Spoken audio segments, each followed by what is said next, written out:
Hello everyone. थोडासा इंटरनेटचा प्रॉब्लेममुळे आपल्याला मध्ये ब्रेक आला, त्यामुळे 2 पार्ट झालेत आपल्या लेक्चरचे. सो आपण अँकर प्राइसिंग पर्यंत आलो होतो. अँकर प्राइसिंग म्हणजे नक्की काय आहे? तर रिटेलर्स ज्या प्राइसिंग स्ट्रॅटेजीज आपण स्टडी करतोय, तर त्यामध्ये एक एक्झाम्पल मी तुम्हाला सांगत होते की अँकर प्राइसिंग मध्ये customer is out shopping for a TV. आता एखादा कस्टमर टीव्ही घेण्यासाठी गेला, he might look at 2 different models. आता त्यांनी टीव्ही घेताना आपण कुठलाही जनरली प्रोडक्ट घेताना काय करतो की 2 प्रोडक्ट्स बघतो की ज्याच्यामध्ये कंपॅरिझन केले जाते, त्याच्या फीचर्स मध्ये, त्याच्या प्राइस मध्ये. कुठली गोष्ट असेल, आता टीव्ही मध्ये तर बरेचसे मॉडेल्स आहेत. मग त्यांनी 2 मॉडेल काय केले की एक मॉडेल जे आहे, one might be 50 inches and cost 60,000 rupees. आता एक जे मॉडेल होतं टीव्हीचं ते 50 इंची होतं आणि त्याचं हे काय होती price 60,000, while the other might be 48 inches and cost 48,000 rupees. Okay, म्हणजे आता in this case the customer will probably think that the 48 rupees 48,000 TV offers the best value because he is paying rupees 12,000 less for TV that is only 2 inches smaller. म्हणजे 50 inch TV जर 60,000 रुपीजला मिळतो, त्यापेक्षा फक्त 2 inch कमी आहेत 48 inch मध्ये. तुम्हाला काय करायला लागते, फक्त 48,000 म्हणजे हा टीव्ही घेतला तर याच्या कंपॅरिझनने मला 12,000 जवळजवळ कमी द्यावे लागतात आणि फक्त 2 इंचचा फरक आहे. तर मग याची व्हॅल्यू जास्त झाली ना 48 इंच टीव्हीची कस्टमरच्या माइंड मध्ये. म्हणजे that thought process is exactly what the retailer intends for the customer to do. He wants the 60,000 rupees TV to be an anchor, so the 48,000 TV look like a bargain in comparison. म्हणजे अँकर price कोणाची झाली, 60,000 rupees ज्याची price आहे ती अँकर pricing झाली. म्हणजे कस्टमरने ती व्हॅल्यू डिसाइड केली की ही कशी आहे, या प्राइस पेक्षा जास्त आहे, किंवा फक्त स्मॉल डिफरन्समुळे, स्मॉल कॅरेक्टरिस्टिक्समुळे काय झालेलं आहे की त्याची व्हॅल्यू इन्क्रीज झाली किंवा त्याची प्राइस इन्क्रीज झालेली आहे. म्हणजे ही अँकर प्राइसिंग आहे. कळलं ना तुम्हाला? नेक्स्ट आहे तुमची variable pricing and price discrimination. आता व्हेरिएबल प्राइसिंग मध्ये त्यांनी दिलाय इंडिव्हिज्युअलाइज व्हेरिएबल प्राइसिंग. आता फर्स्ट डिग्री डिस्क्रिमिनेशन हा जो पार्ट आहे तो म्हणजे आता आपल्याला फर्स्ट डिग्री प्राइस डिस्क्रिमिनेशन कसं केलं जातं, व्हेरिएबल प्राइसिंग कशा स्ट्रॅटेजी आहे, डिस्क्रिमिनेशन कसं करतात त्यामध्ये. Ideally retailers could maximize their profits if they charge each customer as much as the customer was willing to pay. For instance, if a wealthy price insensitive customer wants to buy a new car battery,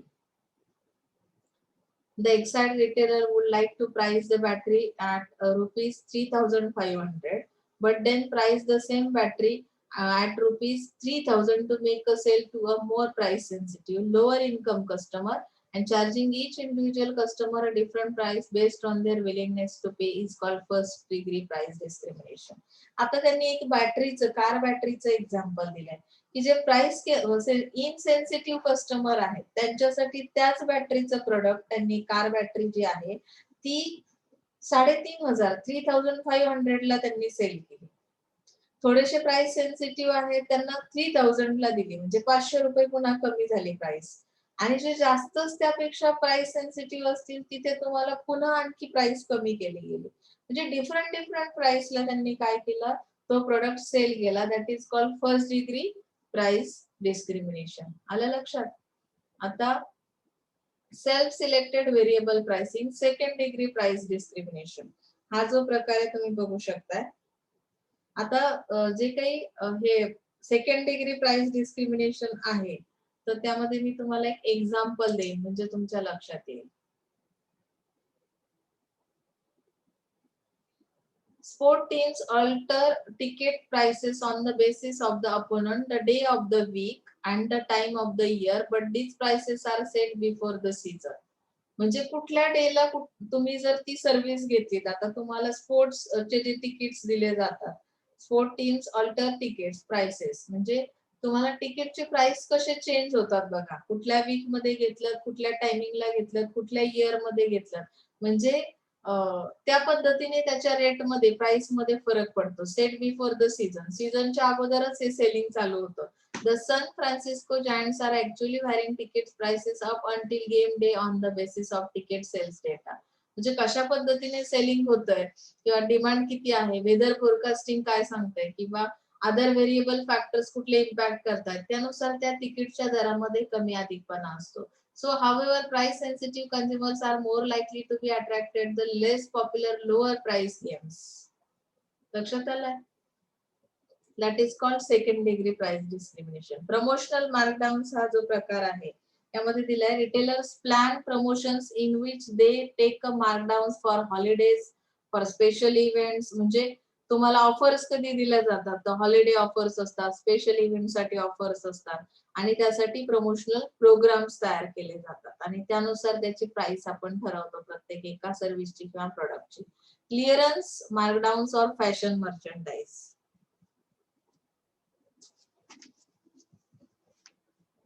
fashion मर्चंडाइज मध्ये काय दिलंय बघा. Clearance markdowns focus primarily on how retailers get rid of unwanted merchandise. This merchandise can also be used to attract different market segments based on their degrees.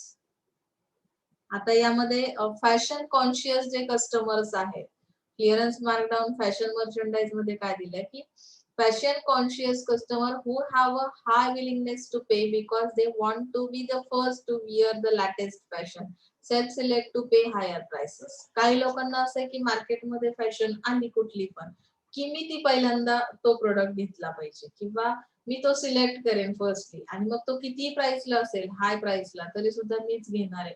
अशा पद्धतीचे जे customers आहेत ते हाय प्राइसला पण ते प्रोडक्ट्स फॅशन प्रोडक्ट्स घेतात. More price sensitive customer wait to buy the merchandise at the end of the season when prices are lower. आणि जे प्राइस सेन्सिटिव्ह कस्टमर आहेत ज्यांना फार खर्च करावासा वाटत नाही ते पूर्ण फॅशन मार्केट मधून गेल्यावर लोअर प्राइसला ते प्रोडक्ट्स परचेस करतात. ओके, सो कुपन्स मध्ये काय केलं जातं मग कुपन्स मध्ये त्यांनी दिलंय coupons offer discount on the price of specific item. म्हणजे तुम्हाला काही ठराविक आयटम्स वर काय केला जातो डिस्काउंट दिला जातो. Coupons are issued by manufacturers and retailers in newspapers on products on the shelf at the cash register over the internet and through the mail. Retailers use coupons because they are thought to induce customers to try product for the first time. Coupon कशासाठी दिले जातात की तुम्हाला trial base साठी एकदा product दिला जातो म्हणजे लो प्राइस डिस्काउंट मध्ये तुम्हाला तो मिळतो. एकदा तुम्हाला तो यूज केला की तुम्ही रेग्युलर युजर्स बनू शकता किंवा रेग्युलर परचेसिंग करू शकता किंवा त्याचा युसेज इन्क्रीज करण्यासाठी ही कुपनची स्ट्रॅटेजी किंवा अशा पद्धतीची पॉलिसी अप्लाय केली जाते. ओके, प्राइस बंडलिंग मध्ये काय केलं जातं तर यामध्ये दिलं price bundling is the practice of offering two or more different products or services for sale at one price. For instance McDonald offer a bundle of sandwich, French fries and soft drink in a value meal at a discount compared with buying the items individually. म्हणजे तुम्ही जर soft drink फक्त घेतलं तर त्याची price तुम्हाला काय करावी लागेल पे करावी लागेल पण तुम्हाला मील सोबत डिस्काउंट फॅसिलिटी दिली की जर तुम्ही मील घेतलं जेवण घेतलं तर त्यासोबत या पद्धतीच्या ऑफर तुम्हाला दिलेल्या आहेत जे की फ्री ऑफ कॉस्ट तुम्हाला ते आयटम्स मिळू शकतात बाय करू शकता तुम्ही. That is called price bundling. मॅकडोनल्डची ही ऑफर असते. मल्टिपल युनिट प्राइसिंग मध्ये काय केलं जाईल बघा. The term multiple unit pricing or quantity discount refers to the practice of offering two or more similar products or services for sale at one lower total price. For example, convenience store may sell 3 liters of soda for rupees 40 when the price per unit is rupees 50, a saving of rupees 5. Multiple unit pricing मध्ये तेच आहे की example मध्ये दिलंय की 3 लिटरची जेव्हा सोड्याची bottle तुम्ही घेताय ती 40 रुपीजला आहे बरोबर पण ऍक्च्युअली तुम्हाला एका लिटर साठी 15 रुपये लागतात म्हणजे 3 लिटरचे किती झाले 15 3 जा 45 म्हणजे तुमचे इथं 5 रुपीज काय झाले वाचले सेव्ह झाले म्हणजेच तुम्हाला 3 लिटरची घेणं काय पॉसिबल आहे ते 5 रुपये तुमचे वाचतात. समजलं. That is called multiple unit pricing. Variable pricing असा एक प्रकार इथे दिला. Variable pricing by market segment, third degree price discrimination. यामध्ये काय दिलं की retailers often charge different prices to different demographic market segments. म्हणजे आता डेमोग्राफी जशी चेंज होते तसे तुमचे कस्टमर म्हणजे थर्ड डिग्री प्राइस डिस्क्रिमिनेशन तिथं वापरलं जातं. वेगवेगळ्या पद्धतीच्या प्राइसेस तिथे ठेवल्या जातात. For example movie theaters have lower ticket prices for senior citizens. Senior सिटीजन्सला इथे मूवी थिएटर मध्ये सुद्धा लो प्राइसला ते तिकीट्स अवेलेबल होतं. कॉलेज स्टुडंट्सला सुद्धा होतं. Presumably because these segments are more price sensitive than other customers. This practice is generally legal although gender-based pricing, and in which men and women are charged different prices for the same service. म्हणजे इथं काय केलं गेलंय की demographic market segment नुसार, आता demographic मध्ये senior citizens आले, कॉलेज स्टुडंट्स आले, मेन्स आले, वुमेन्स आल्या, प्रत्येकासाठी त्यांनी काय केलंय वेगळ्या पद्धतीने प्राइसिंग ठरवलेली आहे. जेंडर बेस्ड प्राइसिंग असेल किंवा मेन वुमेन अशा पद्धतीची सेक्स वाईज असेल तर that is called variable pricing. लक्षात आलं? इथे तुमचा हा थर्ड युनिट संपतोय. त्यावरची जी क्वेश्चनरी दिलेली आहे ती सॉल्व्ह करायची आणि नोट्स काढल्या तरी सुद्धा चालेल. आपण आता काय करूया की फोर्थ युनिट जर असं स्टार्ट करूया. एकदम पूर्ण नाही होणार आहे, पण आपल्याला 2 ब्रेक मध्ये झाला आपला हा लेक्चर, म्हणून आपण फोर्थ युनिटला थोडस स्टार्टअप करून थांबूया. आता फोर्थ युनिट तुमचा जो आहे managing and sustaining retail. Okay, त्यामध्ये तुम्हाला retail store operation, store design and layout, visual merchandising and display, mall management, legal and ethical aspects of retailing, अशा पद्धतीने तुम्हाला स्टडी करायचा. आता रिटेल स्टोअर ऑपरेशन्स यामध्ये आपण काय बघणार आहोत बघा. Managing store operations for a small retail business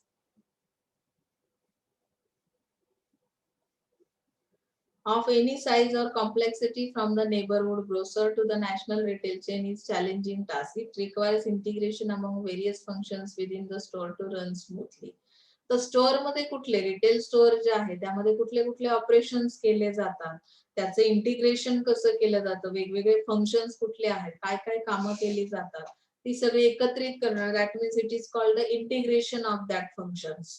आणि हे सगळं स्मूथली वर्क होण्यासाठी तुम्ही काय करता नक्की, रिटेल स्टोअर ऑपरेशन्स कशा पद्धतीने कव्हर करता, तर त्यामध्ये त्यांनी दिलाय रिस्पॉन्सिबिलिटीज दिलेल्या आहेत. त्यावरून तुमच्या लक्षात येईल की स्टोअर मॅनेजर काय काय करेल इथे. तर त्यामध्ये फर्स्ट दिले रिक्रुटिंग अँड ट्रेनिंग एम्प्लॉईज, म्हणजे एम्प्लॉईजला ट्रेनिंग देणं किंवा रिक्रुटिंग करणं, म्हणजे ज्या काही तुमच्या ऍक्टिव्हिटीज आहेत त्या रिलेटेड त्यांना ट्रेन केलं जातं. लक्षात आलंय ना? मर्चंडायझिंग मध्ये काय केलं जातं बघा.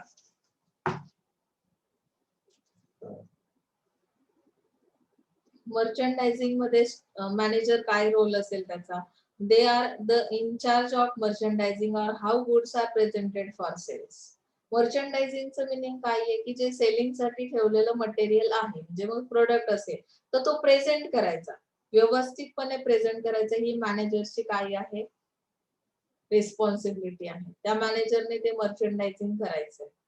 मग त्यामध्ये दिला की merchandising includes deciding which product lines the store should carry and assigning each product a specific shelf. कुठल्या शेल्फला कुठल्या प्रोडक्टची लाईन असेल हे सगळं मॅनेजमेंट तो मॅनेजर करेल स्टोअरचा. कॉम्प्लायन्स मध्ये दिलाय की if a retail store is a part of chain, म्हणजे आता सपोज तुमची मोठी चेन आहे स्टोअरची और फ्रँचायझी, म्हणजे तुम्ही फ्रँचायझीच्या थ्रू काय करताय की प्रोडक्ट सेल करताय. So instead of independently own, कधी कधी स्वतः इंडिव्हिज्युअल ओनर आहात तुम्ही. A major function of the store manager is to ensure compliance and decision regarding areas such as merchandising and promotions are determined by higher levels of management.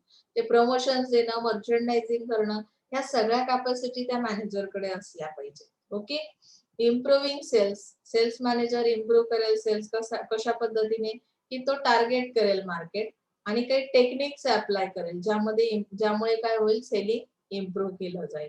वेगवेगळ्या techniques apply केल्या जातील सेलिंगसाठी. एन्शुअरिंग customer satisfaction, customer satisfaction पाहिलं जाईल. की customer जर satisfy असेल तरच future मध्ये तो रिपर्चेसिंग करू शकतो. मग त्यासाठी काय केलं जातं बघा, यामध्ये दिलाय so the store manager takes on the role of ensuring customer satisfaction while individual associates may handle minor issues. Floor managers are expected to take care of bigger issues. म्हणजे तुमच्याकडे जे ऑपरेशन्स तुम्ही करताय स्टोअर मध्ये त्या सगळ्या operations वर तुम्ही काय करायचंय, मॉनिटरिंग करायचंय आणि गायडिंग करायचंय, ज्यामुळे कस्टमर सॅटिस्फाईड होईल. Okay. Monitoring stock levels also. तुमच्याकडे किती स्टॉक अवेलेबल आहे त्याचं मॅनेजमेंट करणं ही पण रिस्पॉन्सिबिलिटी स्टोअर मॅनेजरची असेल. Build and maintain stores brand image. Brand image तुम्हाला टिकून ठेवता आली पाहिजे, ती मेंटेन करायची किंवा बिल्ड करायची. बिल्ड केली तर ती मेंटेन ठेवता आली पाहिजे. म्हणजे तुमचं मर्चंडाईज कशा पद्धतीने डिस्प्ले करताय, कस्टमरचं अटेन्शन कसं आहे आणि त्यावर डिपेंड असते तुमच्या स्टोअरची इमेज. ओके. अदर रिस्पॉन्सिबिलिटीज काय आहेत स्टोअर मॅनेजरच्या? The store is kept clean, shelves and racks are properly stocked and products are placed neatly. त्या रॅकवर कशा पद्धतीने तुम्ही मांडलेले आहेत प्रोडक्ट्स, प्रेझेंटेशन कसं करताय, डिस्प्ले कसा करताय, स्टोअर क्लीन आहे का, mannequins are kept at the right place. म्हणजे जे काही ते पुतळे दाखवतात ना मॅनिक्युइन्स, म्हणजे की ज्यांना कपडे घालून ते लावलेले असतात, राईट प्लेसला असले पाहिजेत कस्टमरला अट्रॅक्ट करण्यासाठी. Merchandise should be according to the season. म्हणजे कुठला सीझन आहे, कुठली फॅशन आहे, कुठलं फॅड आहे, त्यानुसार किंवा मार्केटचे लेटेस्ट ट्रेंड्स काय आहेत त्यानुसार मर्चंडाईज अवेलेबल करणं. Store is well lit, ventilated and offers a positive ambience. म्हणजे तिथलं वातावरण व्यवस्थित असलं पाहिजे, लाइटिंग असली पाहिजे, व्हेंटिलेशन तिथं असलं पाहिजे. Signage displaying the name and logo of the store. म्हणजे सायनेज म्हणजे प्रॉपर बोर्ड त्यासाठी बनवलेला असला पाहिजे त्या स्टोअरला, आणि तो राईट प्लेसला काय केला पाहिजे, डिस्प्ले केला पाहिजे. त्या स्टोअरचा लोगो काही असेल, नेम असेल, साईन असेल, सिम्बॉल असेल, ते सायनेजच्या थ्रू डिस्प्ले करा. One of the major responsibility of the store manager is to make the customer feel safe and comfortable in the store. तुम्ही म्हणाल मॅडम स्टोअर मध्ये गेल्यावर कम्फर्टेबल फील करणं काय असतं, तर प्रॉपर उभं राहण्यासाठी सुद्धा जागा नसेल तर तुम्ही तिथे फील करणार नाही आहात सेफ किंवा कम्फर्टेबल. मग शॉपिंग करणं हा पार्ट पुढचा असतो. ओके. तर ती पण रिस्पॉन्सिबिलिटी स्टोअर मॅनेजरची असेल. He along with his subordinates are responsible for planning, managing profit and loss, handling cash at the store as well as collating daily sales as well as other necessary reports. म्हणजे subordinate सोबत तुम्ही कशा पद्धतीने plans तयार करताय, की कुठली कुठली रिस्पॉन्सिबिलिटी तुमची आहे. तर प्लॅनिंग करणं, मॅनेजिंग प्रॉफिट, प्रॉफिट मॅनेज करणं, कॅश हँडल करणं, अशा पद्धतीच्या रिस्पॉन्सिबिलिटी स्टोअर मॅनेजरच्या असतील. He must ensure that the store is free from pilferage. चोरी होता कामा नये स्टोअर मध्ये, ह्या गोष्टीची खात्री तुम्ही करायची. मग त्यासाठी वाटेल ते काही झालं तरी तुम्ही करू शकताय. ओके. आता 5 years of retail operation, system, standard, stock, space, staff. आता जसे आपण 4P स्टडी केला मार्केटिंग मध्ये, आता 5 इयर्स असणार आहेत रिटेल ऑपरेशन साठी. तर ते 5 इयर्स साठी त्यांनी जे मॉडेल दिलेलं आहे, system, standard, stock, space, staff and support, shoppers benefit. आता त्यामध्ये फर्स्ट जे एलिमेंट दिले system. System refers to the process and the procedure. म्हणजे सिस्टीम मध्ये काय केलं जातं, काही प्रोसिजर्स आहेत रिटेलर्स ज्या करतात, as in place for ensuring the smooth functioning of the retail store. Okay. त्यामध्ये सेकंड तुमचं आहे standard. Standards are the set of guidelines. तुम्ही स्टँडर्ड मेंटेन करता म्हणजे काय, रिटेलर्स काय करतात, काही गाईडलाईन्स प्रोव्हाइड करतात म्हणजे service related within the retail store environment. And standards and guidelines have to be made to ensure the smooth functioning of the store. म्हणजे स्टोअरचं जे काही फंक्शनिंग आहे ते स्मूथली होण्यासाठी तुम्हाला काही गाईडलाईन्स द्याव्या लागतील, कशा पद्धतीने त्या सर्व्हिसेस तुम्ही काय करणार आहात, डिस्ट्रीब्यूट करणार आहात कस्टमरला.